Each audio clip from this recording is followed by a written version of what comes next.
Assalamualaikum warahmatullahi wabarakatuh. Innal hamdalillah nahmaduhu wa nasta'inuhu wa nastaghfiruh wa na'udzu billahi min syururi anfusina wa min sayyiati a'malina may yahdihillahu fala mudhillalah wa man yudlil fala hadiyalah. Allahumma shalli wa sallim wa barik ala sayyidina Muhammad wa ala alihi wa sahbihi ajmain, amma ba'du. Rabbi shrah li sadri wa yassir li amri wahlul 'uqdatam min lisani yafqahu qawli. Alhamdulillah, bertemu kembali di channel Yuk Kita Sholawat. Apa kabar semuanya? Semoga sehat selalu ya. Selalu dalam lindungan Allah Subhanahu wa taala. Amin amin ya rabbal alamin. Pada kesempatan video kali ini saya akan sedikit mereview tentang sholawat nariyah. Nah, biasanya sholawat nariyah itu ada di buku-buku yasin atau buku-buku tahlil ya. Cuman di sini saya kebetulan belum menemukan buku tahlil itu. Dan sedikit informasi, sekarang saya sedang ada di Kuningan, Jawa Barat. Nah, sebelum kita mereview tentang sholawat nariyah itu, nah sedikit aja nih yang mau berbagi gambar-gambar yang ada di pemandangan-pemandangan di Kuningan, Jawa Barat itu. Dan memang pemandangan yang paling populer atau yang biasa dikunjungi di sini ya memang sebagian besar objek wisata bagus-bagus ya. Cuman yang paling menonjolnya itu adalah pegunungan atau Gunung Ciremai. Nah, ini dia gambar. Nah, gambar-gambarnya itu ya lumayan ya. Di sini ada beberapa gambar yang saya ambil. Nah, ini lihat gambar-gambarnya lumayan bagus kan ya. Di sini gambarnya gak cuma satu tempat ya. Jadi ada beberapa tempat di mana di situ mengambil gambar pegunungannya itu view-nya bagus gitu. Jadi di beberapa gambar ini ada yang diambil dari tempat pemakaman. Nah, jadi memang dari situ kan gambarnya itu nggak begitu kurang jelas, tapi kalau di situ kan memang tempatnya kan nggak ada halangan gitu. Jadi saat ngambil gambar ke arah gunung itu bagus sekali gitu. Terus ada yang dari ngambil dari rumah. Nah, ini dia. Terus ada yang mengambil dari beberapa tempat sih. Jadi ada beberapa objek yang kalau diambil gambarnya itu bagus gitu. Jadi ada dari tempat objek wisata kita foto Gunung Ciremainya. Memang yang paling menarik itu ya, yang paling orang-orang tahu ya Gunung Ciremai itu. Dan banyak juga orang yang mendaki di Pegunungan Ciremai, dan ya lumayan juga sih ya itu buat di Gunung Ciremai itu lumayan ya menarik juga lah kalau bagi pendaki gunung. Nah, oh ya, ini ada sedikit informasi tentang Gunung Ciremai ini. Ada sedikit ya, nanti kalau memang mau cari lebih lanjutnya bisa cari di Google. Ini dia informasi Gunung Ciremai.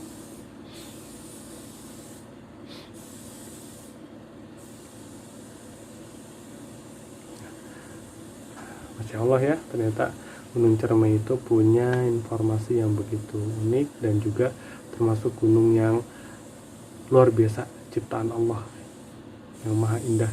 Dan memang di sini itu kalau melihat alam tentunya kita bertadabbur alam itu ada pahala tersendiri dari Allah Subhanahu wa taala.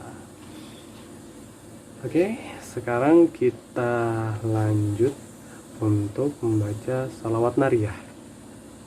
Ya.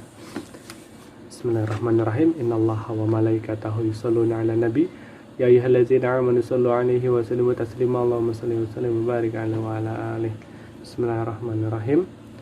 Allahumma shalli salatan kamilatan wa sallim salaman tamman 'ala sayyidina Muhammadin alladzi tanhalu bihil 'uqadu wa tanfariju bihil kurabu wa tuqda bihil hawaiju wa tunalu bihi ragaibu wa husnul khawatimi wa yustasqal ghamamu biwajhil karim wa ala alihi wa sahbihi fi kulli lamhatin wa nafasim bi'adadi kulla ma'lumillah. Itu dia salawat nariyah. Nah, ini akan dibacakan artinya. Ya Allah, semoga Engkau mencurahkan rahmat yang sempurna dan salam yang sempurna atas Nabi Muhammad sallallahu alaihi wasallam. Dan yang menjadi sebab terlepasnya keruwetan dan hilangnya kesusahan. Keruwetan, kesusahan itu sama ya. Terpenuhinya segala hajat dan tercapainya segala yang disukai, dan husnul khotimah, dan turunnya hujan dari awan berkat keagungan dan kemuliaan Nabi Muhammad SAW, dan kepada keluarganya, sahabat-sahabatnya, pada tiap-tiap mata melirik dan tiap-tiap jiwa bernafas, dengan jumlah yang Engkau ketahui, ya Allah Tuhan pemelihara alam semesta. Masya Allah ya, di sini artinya sangat luas sekali. Di sini ada kata-kata terlepasnya keruwetan. Nah, keruwetan itu seperti kesempitan atau ada masalah yang kita sendiri susah untuk keluar dari masalah itu. Yang insya Allah dengan salawat ini, dengan rutin dan terus mengamalkan salawat ini, keruwetan itu menjadi lebih ringan karena berkahnya salawat ini, yang mana Allah itu jadi memberikan jalan bagi kita. Insya Allah. Itu yang pertama. Yang selanjutnya itu terpenuhinya segala hajat.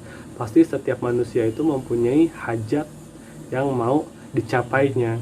Nah, dengan salawat ini insya Allah hajatnya bisa terkabul. Insya Allah. Silahkan diamalkan. Dan tercapainya segala yang disukai. Nah, yang disukai banyak. Pasti orang-orang mempunyai kesukaan di dunia ini. Pasti ada yang mungkin suka atau mau mempunyai apa ya kan, suka gitu, atau misalkan ingin mempunyai anak. Pasti kan kita di dalam hati kita ada kesukaan gitu ya. Akhirnya kita bersalawat dengan salawat nariyah ini insya Allah terkabul gitu. Nggak cuma anak, bisa mungkin ada rumah atau ada motor atau yang lain-lain, atau mempunyai jalan keluar dari setiap masalah. Ini bisa jadi solusi. Selanjutnya itu dan husnul khotimah. Oh, ini pasti kalau husnul khotimah itu pasti semua muslim, mukmin muslim itu mau husnul khotimah. Husnul khotimah itu apa sih? Husnul khotimah itu adalah kebaikan. Jadi kebaikan di akhir ya, akhir hayat. Jadi banyak kan yang berdoa semoga husnul khotimah gitu. Yang saya tahu itu husnul khotimah itu biasanya memang didoakan bagi mereka yang akhir hayatnya itu baik gitu. Jadi kan lawannya husnul khotimah itu adalah su'ul khotimah gitu. Itu adalah keadaan yang jelek gitu, akhir hayatnya jelek. Kalau husnul khotimah akhir hayatnya baik. Jadi seperti yang misalkan yang meninggal mengucapkan asyhadu alla ilaha illallah wa asyhadu anna muhammadar rasulullah gitu. Jadi akhir katanya itu tidak sia-sia dan tidak jelek gitu, tapi mengucapkan nama Allah. Selanjutnya turunnya hujan dari awan. Wah, ini banyak sekali nih manfaatnya. Turunnya hujan dari awan itu juga termasuk sesuatu hal yang besar ya, karena bumi ini mempunyai tanaman atau tanah itu menjadi subur, itu tanah itu menjadi bagus gitu untuk ditanami, itu berkat dari awan yang menurunkan hujan. Dan manusia juga butuh minum, itu juga dari hujan. Keberkahan pun dari hujan itu sendiri. Jadi ada kelebihan sendiri dari hujan itu sendiri. Ya, ini kalau dibahas sangat luas sekali, jadi ini hanya sedikit ya. Selanjutnya ada berkah keagungan. Oh, ini berkah keagungan ini ada lanjutannya, berkat keagungan dan kemuliaan Nabi Muhammad SAW. Biangnya keberkahan ada pada Nabi Muhammad. Yang paling makhluk yang paling mulia Nabi Muhammad SAW, dan kepada keluarganya, sahabatnya. Nah, ini sampai tiap-tiap mata melirik. Nah, bayangkan dari Nabi Adam sampai akhir zaman nanti, mata melirik, siapa mata yang tidak melirik? Pasti banyak yang melirik gitu. Ini di luar orang yang buta pastinya ya. Jadi mata melirik itu kan pasti sangat banyak, apalagi yang mengedip dan melirik, lebih banyak yang melirik karena mata itu bergerak kanan kiri. Nah, terus tiap-tiap jiwa yang bernafas. Nah, jiwa yang bernafas, yang berjiwa itu nggak cuma manusia, tapi hewan dan jin itu bernafas semua gitu. Mereka punya jiwa gitu. Tapi kalau yang hidup, nah hidup semua, tanaman pun hidup, hewan hidup, manusia hidup, jin pun hidup, angin hidup, semua makhluk Allah hidup, dan jumlah yang kau ketahui. Jadi Allah yang maha mengetahui tentang semuanya.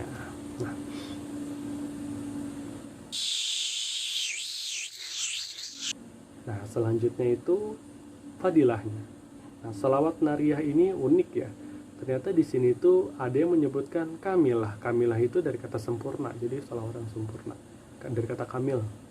Terus atau nariyah atau tafrijiyah.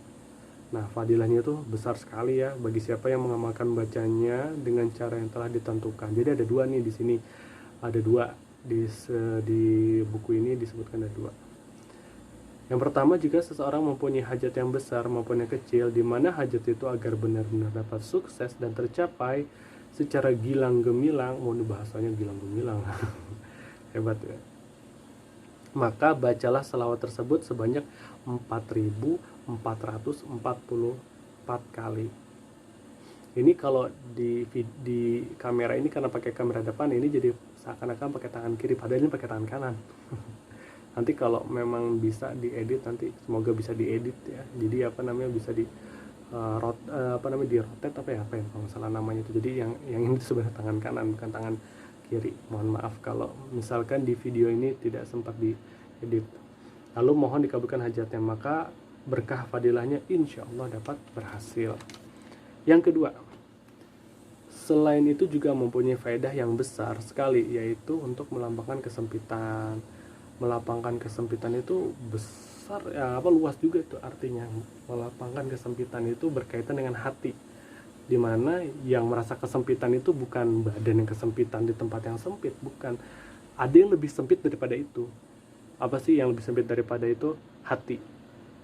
Kalau hati udah merasa sempit, dunia itu udah nggak luas lagi rasanya gitu. Jadi seakan-akan kita itu kayaknya sendirian gitu, nggak ada yang bisa memecahkan masalah kita gitu. Sedangkan orang lain itu terus menghibur kita, terus memberi saran pada kita, tapi nggak masuk ke hati kita, jadinya sempit gitu.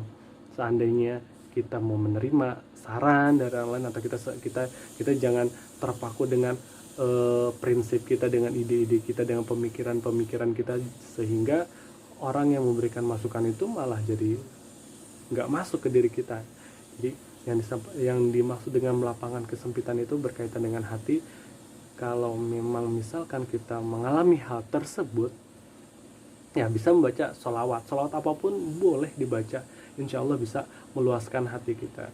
Tapi di sini karena kebetulan yang dibaca adalah salawat nariyah, insya Allah dengan salawat ini kita bisa melepaskan kesempitan hati kita, dan hati kita menjadi luas. Hati kita luas itu jadi kayak gimana ya, jadi kita tuh merasa lega gitu. Jadi nggak mudah emosi, nggak mudah iri, dengki, ngeliat orang lain kok kayaknya nggak seneng. Kalau hati luas itu ngeliat orang lain gimana pun orang lain gitu, dia mau punya apa, dia punya prestasi apa, dia beli apa, biarin, rezeki dari Allah, biarin. Jadi kita ya udahlah, kita punya kok, qanaah aja. Qanaah itu ya kita mensyukuri apa yang kita punya. Jadi nggak perlu kita iri sama orang lain gitu. Itu jadi sempit hati kita jadi pengen, wah kita harus beli juga nih. Enggak, jangan sampai kayak gitu. Itu iri, itu sempit hatinya. Biasanya itu mudah sekali digoda oleh syaitan. Jadi melapangkan hati yang sempit ini, banyakin sholawat aja nih, nanti Allah memberikan kelapangan. Dan faedah-faedah lain selain ini pun pasti banyak ya. Sebenarnya sholawat itu adalah bacaan yang paling bagus, karena selain kita berpahala, puasa dosa kita diampuni ya, dan banyak faedah-faedah lain kalau kita membacanya dengan maupun yang yang khusyuk atau yang lalai. Yang lalai aja dapat pahala, bagaimana yang khusyuk. Jadi seperti itu. Baik, untuk video kali ini saya sudahi dulu. Kita kebetulan belum ada cerita, jadi sedikit aja penjelasan dari sini ya. Sebenarnya ini luas sekali ini, jadi ini sedikit penjabaran dari saya yang saya sendiri masih banyak belajar, jadi pastinya masih banyak kekurangan ya. Semoga bisa diamalkan, dan ini asik juga sih kalau didengerin pakai qasidah gitu, jadi mudah untuk dihafalkan. Banyak-banyak dihafalkannya, banyak kok orang yang udah hafal, dan memang orang itu mempunyai hati yang lebih tenang, hati yang lebih rileks. Jadi hidup itu ya udah santai aja gitu, tapi kita tetap berdoa pada Allah, kita terus berusaha di dunia ini supaya tunjukinlah jati diri kita sebagai seorang muslim yang sejati. Jangan sampai kita kalah sama orang-orang yang ahli dunia gitu. Kita pun boleh mencari dunia, kita juga harus kaya raya, karena kita tunjukkan dengan muslim ini adalah muslim yang kuat. Kita jangan sampai mudah terbawa oleh hasutan-hasutan orang lain ya. Terima kasih untuk menonton channel Yuk Kita Shalawat. Semoga semuanya mendapatkan keberkahan dari Allah, dan insya Allah kita sama-sama mendapatkan syafaat Nabi Muhammad SAW. Akhirul kalam, wassalamualaikum warahmatullahi wabarakatuh.